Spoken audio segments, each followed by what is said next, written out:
अपनी मर्जी से, अपनी मंशा से और वकला और अदालतों के एहतराम की वजह से वो चंद कदम हमने क्रॉस नहीं किया। मगर कब तक, मगर कब तक? आप गलत कर रहे हैं। माप बने बैठे हैं, इज्जत माप तक ही रहे, नहीं बने आप। दिया हुआ नहीं खाते, हम आपको एहतराम देते हैं। यही एहतराम था कि आज हम वो चंद कदम क्रॉस करके आपके कोर्टरूम तक नहीं पहुंचे। हमारी सोच देखें, हमारा वकार देखें, हमारा सोचने का अंदाज देखें। हमको कौन माई का लाल वो चंद कदम क्रॉस करने में रोक सकता है? अपनी शान देखें, अपना वकार देखें, अपनी सोच देखें। क्या आपको मालूम था कि आज आपके कोर्ट में, सुप्रीम कोर्ट में कोई वकील किसी भी सूरत में पेश नहीं होगा? आप अपनी शान के बरखिलाफ अपने वकार को रोकते हुए आज आपने केसेस कॉल की और जो लायर पेश नहीं हुआ, वकील पेश नहीं हुआ, आपने उनके ऊपर कास्ट इम्पोज किया। ये आपकी और हमारी सोच में फर्क है। ये सोचना आपका काम है कि कौन आसमान की रफ़तों में है और कौन जमीन पे बैठा हुआ है।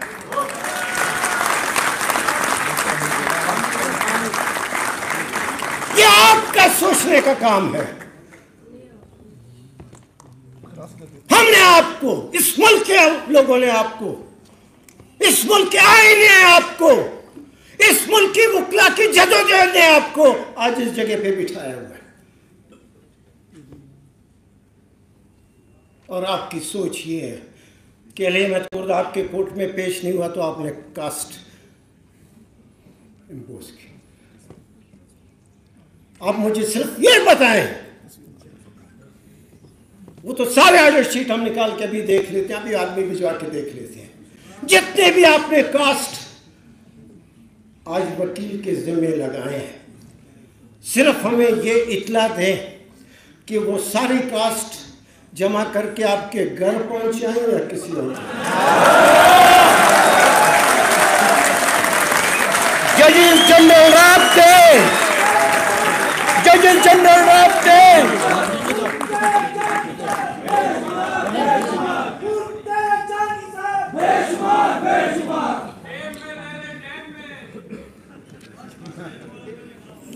हम क्या बात कर रहे हैं और इश्यू क्या है, मामला क्या है, ये सारे काला कोट और काली टाई वो सारे मुल्क से आज इस सुप्रीम कोर्ट में जमा थे।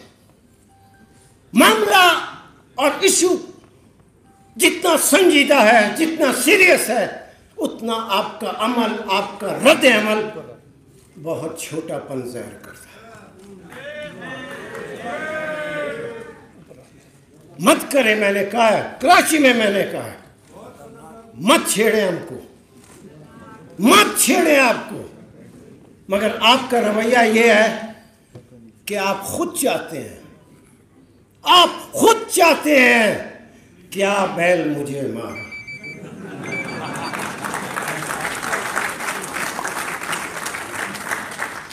और जब आप बैल मुझे मार वाले में जब बैल मैदान में निकलता है, उससे ज्यादा खौफनाक सूरत-हाल फिर नहीं पैदा होती। मत करें। मैं हमेशा कहता रहा हूं और बड़े यकीन से कहता रहा हूं कि हमको पेशावर जाने मत दो। ये मैं लायर्स मूवमेंट में भी मैंने कहा था, पेशावर पठानों का देश है।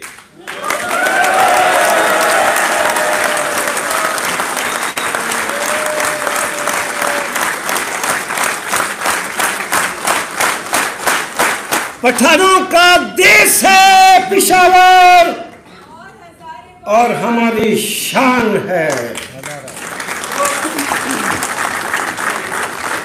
पेशावर पहुंचने का मतलब, पेशावर जाने का मतलब,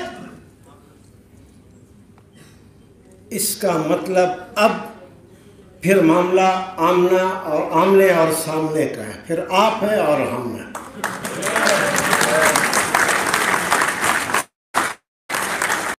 फिर हम देखते हैं कि आप अपनी मर्जी कैसे करते हैं। मत करेंगे समझाने की मैं बात आपको समझाता हूँ। पेशावर बहुत खतरनाक इलाका है, बहुत खतरनाक इलाका है।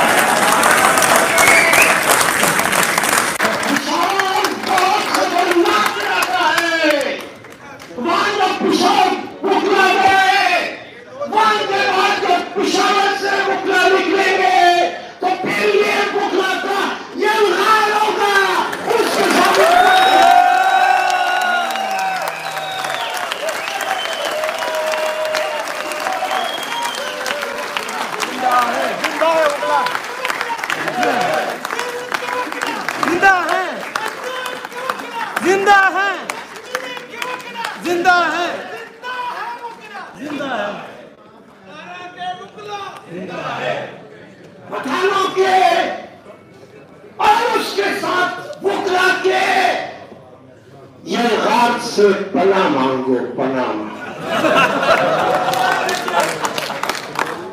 मत करो, जागीर मत बनाओ किसी चीज को।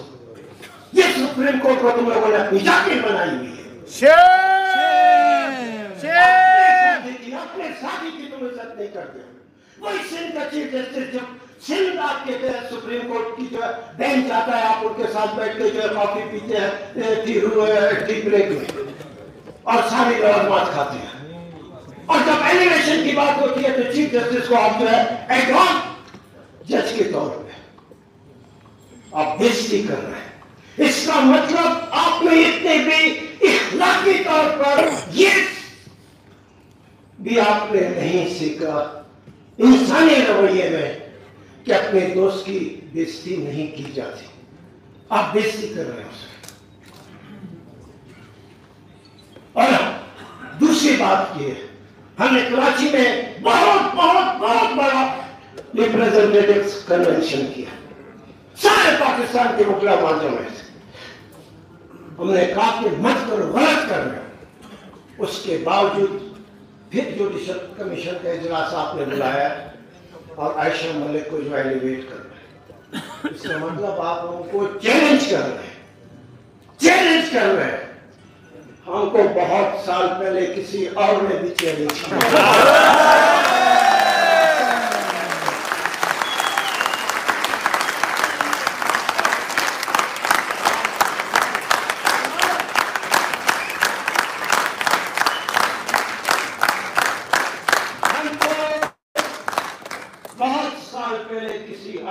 चैलेंज किया था और दुनिया ने देख लिया। ये मुल्क इस तरह नहीं चल सकता जिस तरह चलाया जा रहा है। इस पे हाकिम के ऊपर हाकिम बैठे हुए हैं, अब बोलने की इजाजत नहीं देते। मैं खौफ देखता हूं, लोग हैं, गरीब लोग हैं, इस मुल्क के गरीब किसान मजदूर लोग हैं, स्टूडेंट्स हैं, हम खौफ देखते हैं और उस ख्वाब के लिए इजहार चाहते हैं। हम अपनी ख्वाब लोगों के सामने पेश करेंगे तो तब एक मजबूरी तौर पर इस मुल्क में कंसेंसस पैदा होगा, एक शऊर पैदा होगा और लोगों के ख्वाब पूरे होंगे। आपने इस मुल्क के एक एक चैनल के ऊपर, एक एक प्रेस के ऊपर आपने अपने आदमी बिछाए हुए हैं।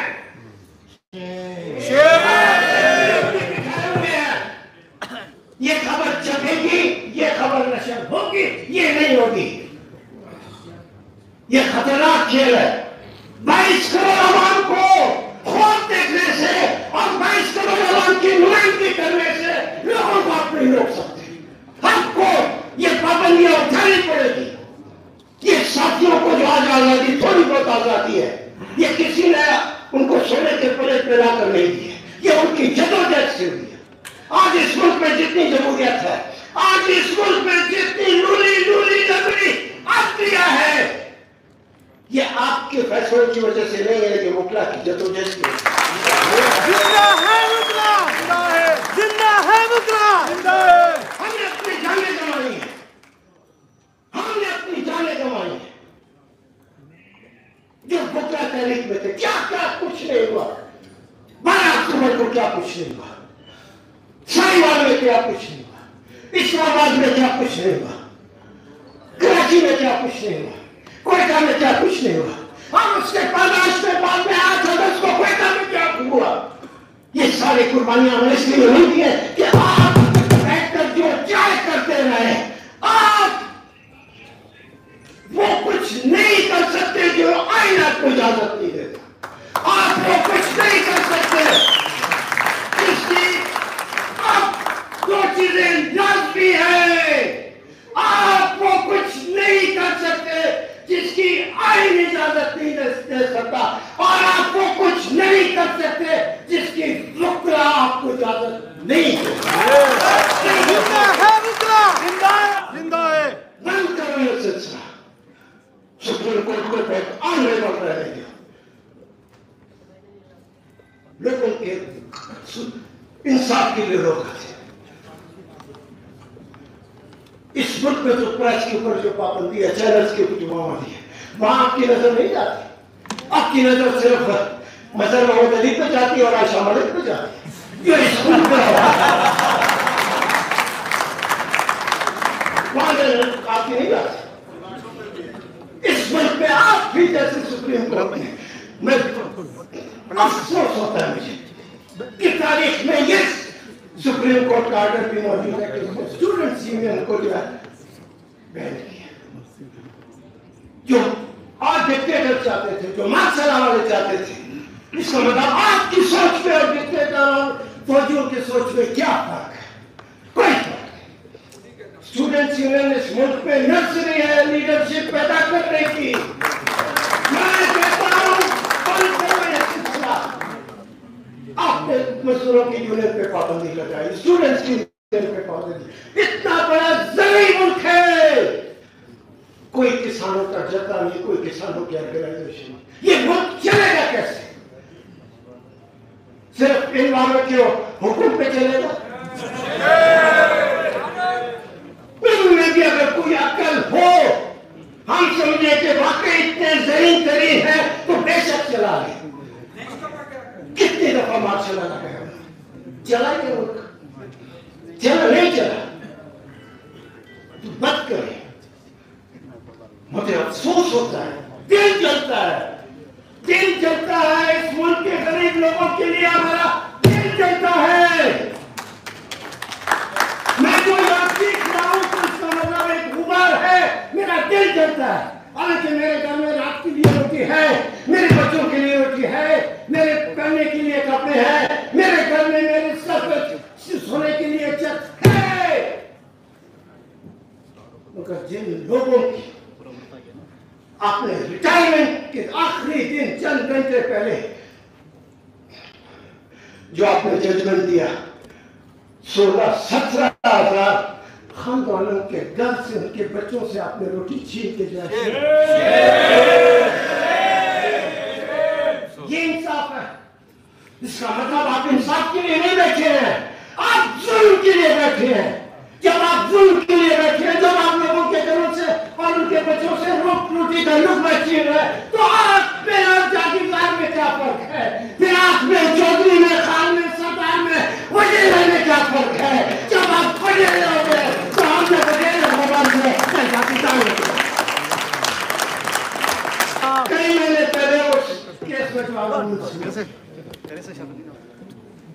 या तो आदमी को एक हफ्ता, एक वीक पहले की कही हुई बात याद नहीं रहती। और मुशीर आलम इतना बड़ा सही तरीन जीनियस आदमी था कि कई महीनों के पहले के आर्गुमेंट्स की बुनियाद पे कई महीने ये आपका इंसाफ है। और ये बड़ा मोहतबर बन के आपके पास बैठा हुआ। मत करो इस तरह के लोगों को, मत ले। लोगों ने पकवान दी है, मेरे सामने लोगों ने से बदलाएं दी है, तो बदलाएं सिर्फ मुशीर आलम के लिए नहीं है, सारी की सारी सुप्रीम कोर्ट के लिए। और ये लोगों की बदवा है, ये लोगों की आह है, बदवा है कि हम आज यहां बैठकर आपको चैलेंज कर रहे हैं।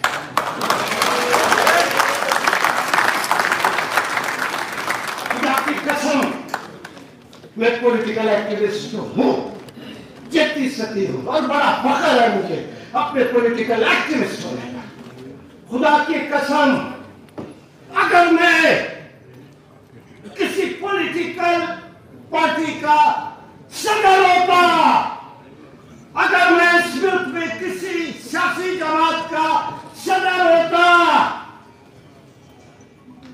एक एक अपनी पार्टी के एक वर्कर को जमा करके मुशीर आलम के घर के सामने मैं देखता हूं वो मर्द का बचा कैसे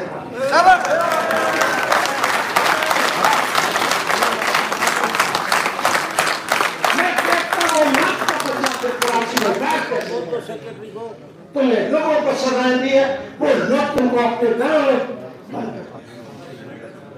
एक घंटा लग जाएगा। हमारे दिल में इंसान कोई खुदा खौफी नहीं है। उस मनसब पे बैठे हो जो अल्लाह ताला खुद रोज़े महशर जो है उस मनसब को वो करेगा। मुर्तबर की तरह बैठे हो, ऐसे बैठे हो भाई तो बिठाओ।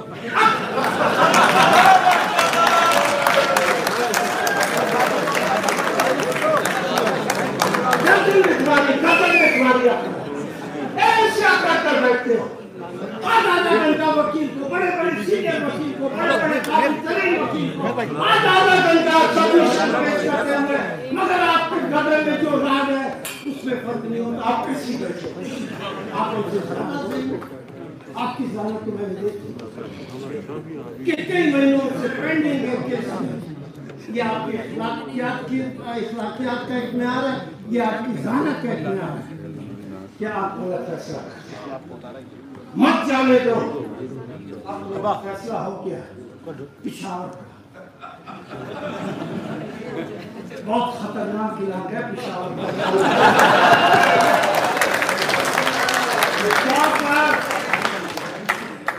वहां पर हम जितने जाएंगे और जितने वहां से अपने फैसलों की सूरत में वापस आएंगे, हम सिर्फ फिर वकील नहीं रहेंगे, हम सब के सब पठानों की सूरत में पठानों की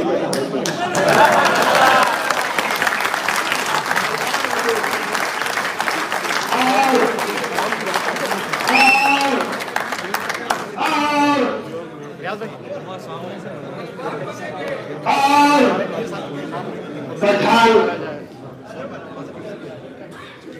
एक कैफियत का नाम है।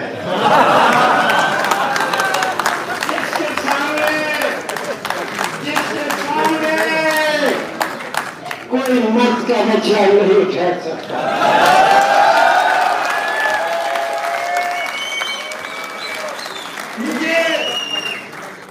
मुझे और मेरे वकील साथियों जो केवल सारे के सारे पाकिस्तान के दूर दराज इलाकों से पिशावर आएंगे, हमको सिर्फ वकील ही रहने देना, पठान